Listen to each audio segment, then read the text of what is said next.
Hello friends, welcome to my YouTube channel economics special.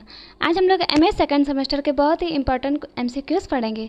ये first paper के important MCQs हैं। इसके अलावा भी आप लोगों के 3 पेपर और होते हैं, तो अगर आप लोगों को उसके भी एमसीक्यूज़ चाहिए तो आप लोग कमेंट में ज़रूर बताइएगा। तो चलिए स्टार्ट करते हैं।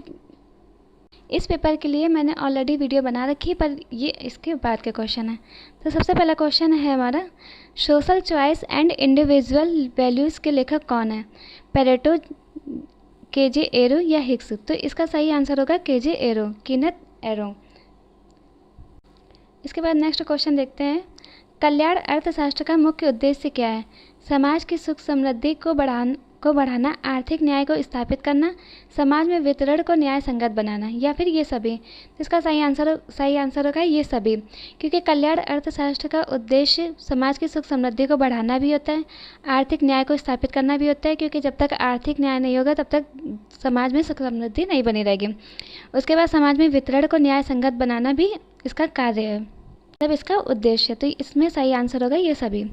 इसके बाद नेक्स्ट क्वेश्चन है, कल्याण अर्थशास्त्र के माध्यम से क्या मापा जा सकता है? मतलब जो कल्याण अर्थशास्त्र है उसके द्वारा क्या मापा जा सकता है? समृद्धि का स्तर? तो ये आंसर गलत होगा, सॉरी, केवल समृद्धि का स्तर नहीं, इसके साथ साथ न्याय संगतता का स्तर, समाज के कल्याण का स्तर, ये सभी।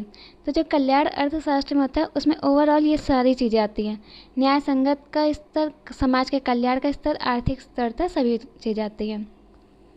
उसके बाद बात करेंगे, असंभवता प्रमेय का सिद्धांत किसने दिया था? KJ Arrow, Pigou, Marx, Shrimati John Robinson? इसका सही आंसर होगा केजे एरो। जो असंभवता प्रमेय का सिद्धांत था वो एरो ने दिया था। अब इसके बाद बात करेंगे, कल्याण अर्थशास्त्र में किसे न्याय संगत वितरण कहा जाता है? किसे न्याय संगत वितरण कहा जाता है? कल्याण अर्थशास्त्र में जो इम्पोर्टेंट है न्याय संगत वितरण, उसमें मतलब क्या क्या वैल्यू रखे गए, किसे कहा जाता है? न्याय संगत आर्थिक नीति, सामाजिक नीति, वित्तीय नीति, या फिर ये सभी? तो इसमें जो आएगा न्याय संगत वितरण में, तो इसमें आएगा ये सामाजिक नीति में, सामाजिक नीति को कहा जाता है। कल्याण अर्थशास्त्र में किसे कल्याणकारी आयोजन कहा जाता है? आर्थिक नीति का आयोजन, सामाजिक नीति का आयोजन, या फिर वित्तीय नीति का आयोजन? तो इसका सही आंसर होगा सामाजिक नीति का आयोजन।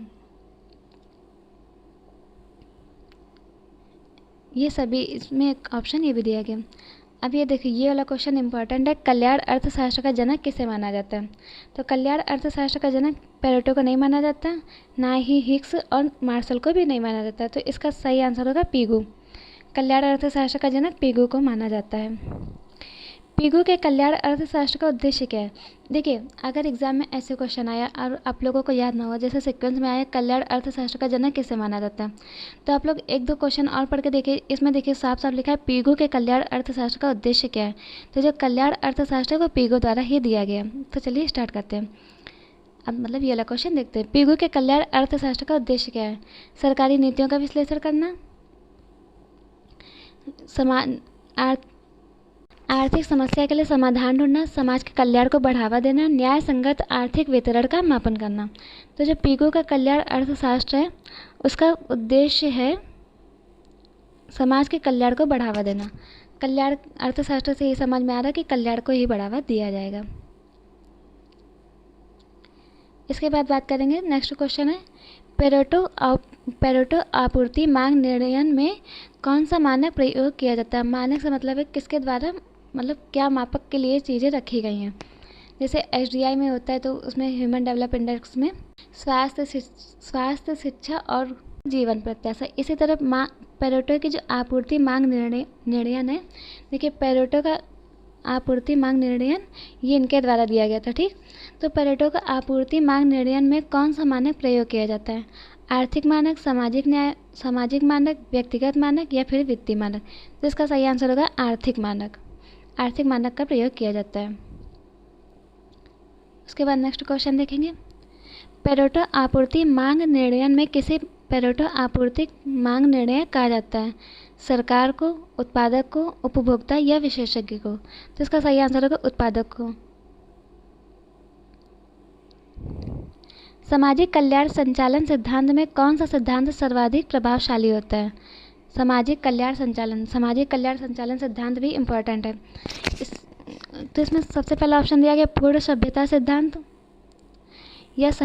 या समायोजित समयोगिता सिद्धांत, मुआवजा सिद्धांत या फिर समानता सिद्धांत। तो इसका सही आंसर होगा मुआवजा सिद्धांत। मुआवजा सिद्धांत को माना जाता है।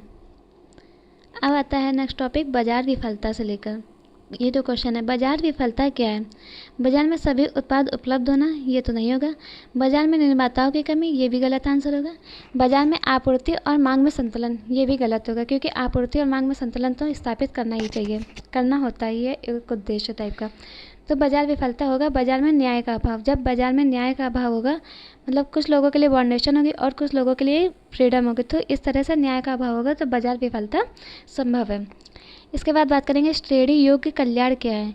न्याय के मानकों के अनुसार कल्याण की प्राप्ति, सभी व्यक्तियों के लिए समान अवस्था की गारंटी, बाजार के द्वारा स्वतंत्र रूप से स्थापित की गई कल्याण संरचना, सामाजिक कल्याण के लिए सरकारी कार्यक्रम। तो इसका सही आंसर होगा न्याय के मानकों के अनुसार कल्याण की प्राप्ति। जो श्रेणी योग्य कल्याण है, श्रेणी योग्य मतलब सीरीज वाइज, तो उसमें जो सही आंसर होगा न्याय के मानकों के अनुसार कल्याण की प्राप्ति। अयोग्य बाजार का कारण क्या हो सकता है? उत्पादन की कमी, नियमों की कमी या फिर विनिर्माण की तकनीकों में विलंब, बाजार की अस्थिरता। तो जो अयोग्य बाजार होगा तो उसमें मतलब अयोग्य बाजार का कारण क्या हो सकता है? अयोग्य बाजार से मतलब है कि जो बाजार सफल नहीं हो पाई है। तो इसका सही आंसर होगा नियमों की कमी। इसका सही आंसर होगा नियमों की कमी, क्योंकि अयोग्य बाजार, जब हमारी स्ट्रैटेजी क्लियर नहीं होगी, नियम हमारे रूल्स वगैरह नहीं बने होंगे, तो एक संभव है कि वहाँ पर अयोग्य बाजार उत्पन्न हो सकती है। अब ये लास्ट क्वेश्चन हमारा, बाजार अनिश्चितता का मतलब क्या है?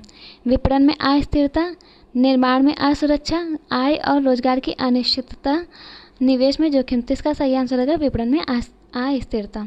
देखिए फर्स्ट पेपर की यूनिट 3 से ये क्वेश्चन है। इसके बाद एक यूनिट और बचती है। इसके साथ ही साथ आप लोगों के 4 पेपर में एक पेपर मैक्रो इकोनॉमिक्स का है और सेकंड में ऑप्शनल पेपर रखे गए। तो ये आज की वीडियो कंप्लीट हुई। ये माइक्रो इकोनॉमिक्स एनालिसिस का क्वेश्चन है। अगर आप लोगों को वीडियो पसंद आई तो प्लीज़ लाइक करिएगा। इसके साथ ही आपको किसी और सब्जेक्ट के लिए वीडियो चाहिए इकोनॉमिक्स से रिलेटेड, तो आप लोग कमेंट में ज़रूर बताइएगा। मिलते हैं नेक्स्ट वीडियो में, तब तक के लिए थैंक यू।